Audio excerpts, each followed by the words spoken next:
10 جمله از بزرگان که به آدمی درس زندگی میده. 1. با زنبور بگردی کندوی عسل میبینی، با مگس بگردی توالت. 2. هر کسی که بیشتر پیرن پاره کرده همیشه با تجربه نیست، بعضیا بد سلیقه‌ان. 3. اگه تو منطقه ممنوعه شنا کردی به غرق شدن نگو تقدیر.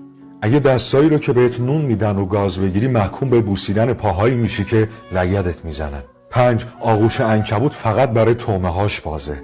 6. هر وقت با حرف کسی نظرت نسبت به شخص دیگه عوض شد بدون از سن فقط عددشو داری. 7. سوزن خالی کاری ازش بر نمیاد اگه دوختتت بدون یه جایی بهشون نخ دادی. 8. قبل از اینکه سراغ فلسفه، هنر، تاریخ، هر چیز دیگه ای بخوای بری اول باید شکمت سیر باشه. شکم خالی دین و فضل و هنر و فلسفه سرش نمیشه. 9. وجدانتو بفروشی دنیا رو میتونی بخری اما خودت دیگه دوزار نمیارزی. شماره 10. پدرها حرفای نامفهومی میزنن که بعدش روزگار اونو برامون توضیح میده. این کلیپو بفرست به اولین نفری که به ذهنت رسید تا اونم این حرفا رو بشنوه. 10 جمله از بزرگان که به آدمی درس زندگی میده. 1. با زنبور بگردی کندوی عسل میبینی، با مگس بگردی توالت.